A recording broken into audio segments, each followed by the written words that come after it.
Against Valencia, Xavi experimented with the 3-1-3-3 shape in possession.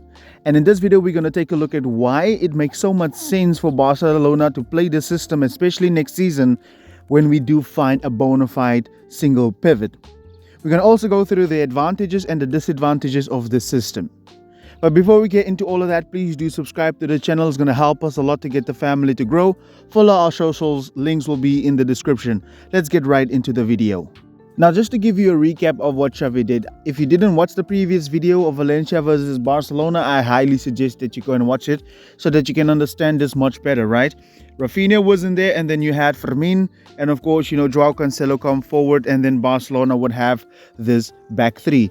But instead of them operating as a double pivot, you saw that Andreas went forward to create like this midfield three, and then Gundogan would be alone. So that is the shape, and we're going to talk in a second why this is going to be important next season, especially when Barcelona find a single pivot, right?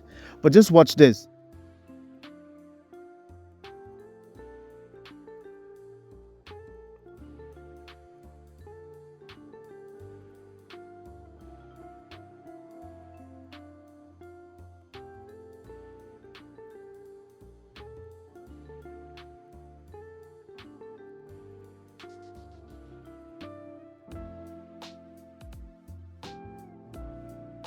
Joshua Kimmich is my pick for the Barcelona pivot role, and a lot of you guys have been asking me who I think should play here, and I think it's him. There's really three reasons why I'm saying this, and let me take a minute to explain. Number one, he wants to leave Bayern, and I think he's the best option. Not only are you going to get a pivot, you're also going to get a right back with him, so that's like two birds with one stone, right? So that kind of solved that problem, although I do think he wants to play pivot more than right back. Secondly, he has played the big games before, guys. He has played against the biggest of the best of the teams in the Champions League. He's the winner. He has won the Champions League before. And number three, do we really want to bring in somebody that we have to train or get into the team? Because Kimmich has played under Pep before. Because if you're going to buy a youngster now, that is ultimately what you're going to have to do. And this pivot has to start right away because Barcelona doesn't have a pivot, right? And you saw what happened with Oriol Romeo. So let's go with a safer option. Let's get Kimmich first and get another pivot with Kimmich that we can ease into the Barca team. For the sake of this video, let's say Barcelona do get Kimmich, right? The first advantage I can think of in this system, the 3-1-3-3, is you're going to have a single pivot while at the same time have a four-man midfield. Now, this could really be anything for Barcelona, right? This could be a midfield diamond. This could also be a box midfield, This could literally be anything for Barcelona. So that's going to kind of bring you insane fluidity. And we know that teams don't press with a front three. Even these big teams, they would like to put pressure on the center backs, right? But because Barcelona has a back three, Koundé's positioning, like we all know, if you watch this channel, you would know how much space Koundé often gets against the front two, right?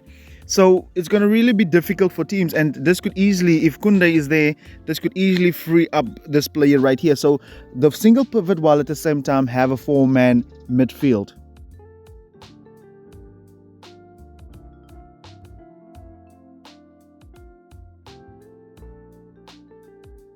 The 3-1-3-3 formation is going to give Barcelona an extra pass out wide. Now, typically with the double pivot, when Barcelona has the pivot, Koundé multiple times have to go forward in order to create this triangle on this side right here. But now with the extra midfielder, Koundé doesn't have to do that really, because Barcelona can now have Fermin go out into the half space, and then Gundogan or whoever's going to be that can now be an extra pass. Now when Barcelona had the double pivot, the ball had to go out wide to Lamine Yamal because the pass right here is blocked. But now you saw that Lamine came to fetch the ball in order to draw this player out, and this would create the passing lane towards Fermin Lopez, or you could now have this extra midfielder in there. So now you had this triangle, which can ultimately also become a diamond for Barcelona. So this is genius, because I think Xavi realized that if Barcelona have a pivot, we either way will be blocked. We're going to be marked, right? So just put this extra player up high in order to create some problems, because if our double pivot is marked, we won't be able to pass to them anyway. So just let one player go forward. But for that, we need to have a bona fide single pivot.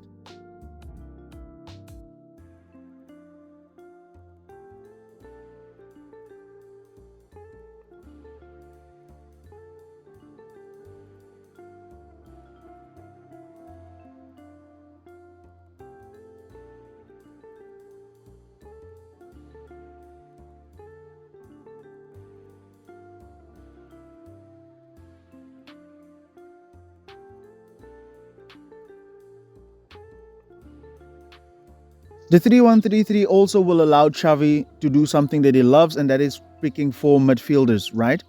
Because ultimately we know that Joao Cancelo will be keeping the width and is fully capable of doing that. Lately hasn't been on point, but for the most part we can have 4 midfielders, and we know how good this has worked last season for us. So Xavi will be able to bring that back, because ultimately Rafinha doesn't have to be there. We can even rest Lamine and then play Rafinha on the left. However, I'm not totally sure about this one, but I think this is definitely a possibility for Xavi to play 4 midfielders. Then you can fit Gundogan, Fermin and Pedri within the same team, and now you're going to have ultimate control while having a player that makes runs. So this is going to be a good thing for Barcelona, to be able to pick a midfielder in place of Rafinha, and that's going to make rotation easier as well. This extra man for Barcelona is just going to wreak havoc amongst the opposition, because look there, 4 options to pass the ball to, ultimate options, right? And the ball circulation is just going to have, instead of triangles, we're going to have diamonds now on either side of the pitch. So we can't go wrong. And look at this, it's impossible to keep your shape, because look how this player has to keep Lamine Yamal now, but they opened up the passing lane to Fermin Lopez, and this is just going to destroy teams, honestly, right? And look at how the ball gets isolated and then passed back. The pivot is now open, and he can switch the ball back to Lamine Yamal, because the 3 players in front of him is drawing the opposition narrow out of position. 2 problems right off the bat I can think of is, one is personnel. Firstly, if we do find a pivot, where's that going to leave Andreas Christensen? Because we know Kubarsina, Rajo and Kunde is going to be starting, right? So we might lose, we might have to sell like Inigo, which I don't really like, because he's a left footer, right? Where's that going to leave the like of Balde? Are you going to swap Cancelo? Because we know Kunde is going to have preference on the right? And also Frenkie de Jong. Do you see Frenkie de Jong playing in the system? The other danger that I really see in the system would be on the counter-attack, because we ultimately will commit a lot of players forward in the system, right?